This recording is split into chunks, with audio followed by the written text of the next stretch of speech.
So I want to take you through one of the tools that I use with my clients, and it's called the thought model. When you work with me, I break it all down and I give you notes very specifically about this, because this takes a little while to get to where you're using it on a regular basis, but this is what happens. So imagine I have a board here with CTFAR, all right? That's an acronym for something. I'll be going over it. The C is your circumstance. A circumstance is something that is a fact. It can be argued in a court of law. The T is thought. The F is feeling, the A is action, the R is result. So let's put church as the circumstance, okay? Because that's probably what you're dealing with here. What is the thought that you have about the church? And now remember, keep this in context of feeling stuck. You're feeling really stuck. So your thought is, how am I going to move on in my life without the church? How am I going to let this go? Okay, that's a whole thought. What does that bring up in you? What's the feeling that comes up when you have that thought? How am I going to move on? How am I going to function and have a normal life without the church?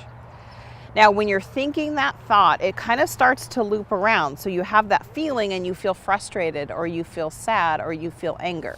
Like you would have to insert the feeling that brings up for you. When you're feeling that, the action you take is what? Usually nothing, right? Because you're kind of spinning in that. It's looping around. I don't know what I'm going to do. I don't know what I'm going to do. It makes me feel anxious. It makes me feel scared. So you do nothing. Right? You just sit in that space. The result is what? What's the result of this thought pattern? You keep looping. You keep going back. So nothing happens. You don't move on because you're stuck in these thoughts that keep looping around. So when you work with me, we take that thought model. Now, and for each one of you, it would be something different, because you come to the table with a few different circumstances. But we take that thought and we work on, well, what do you want to think? What do you want to feel? Do you want to feel confident? What's a thought that makes you feel confident? When you feel confident, what action do you take? When you feel confident and you take this action, what's the result you get? So if you're wanting to move on, what's the thought you need to think that helps you take the action to move on? And put all things Mormon, all things ex-Mormon behind you. All right. Maybe it's, I am fully confident and able to move on from the Mormon church. Maybe you're in the space where your thought is, I am fully capable of creating a life that's lovely and beautiful without the church in it. Maybe your thought is, I am able to work this through with my husband. And that makes you feel something different. Think about that thought. Really, what is it for you? What thought do you have that keeps you spinning? What if your thought is, I am so mad at the church right now? That could be the space you're in, and that's a different stage, right? But if you're in the spot where you're ready to move on and you want to get unstuck, what helps you feel that way? So then we take what you're doing by staying stuck, and we work on getting you to a thought and a feeling that makes you take the action of what you ultimately want. And then that gives you the result you want.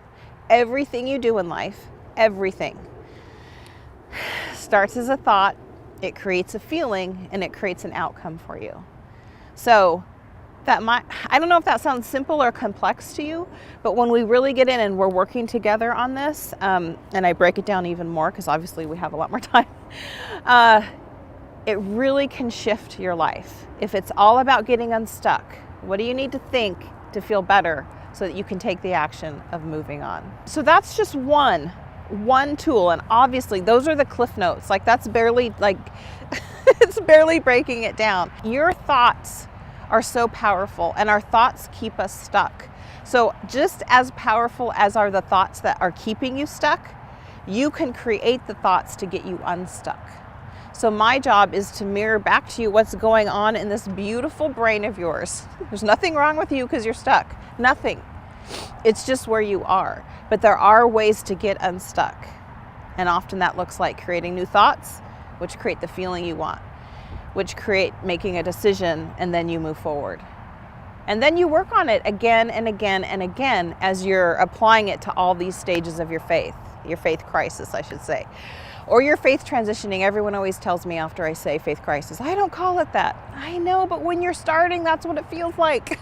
So that's just a quick rundown of what the thought model is and one of the tools that I work with my clients. It's amazing the shifts you can make in your life when you start changing the thoughts in your head. All right? All right, that's what I have for you today. Of course, head over to my website, amyloganlife.com, and sign up and get on my list. Every Friday, I send out a My Letter Friday to all of my people with more coaching advice, more life tips on how to move forward through this faith crisis that you find yourself in. You're never alone, never ever alone.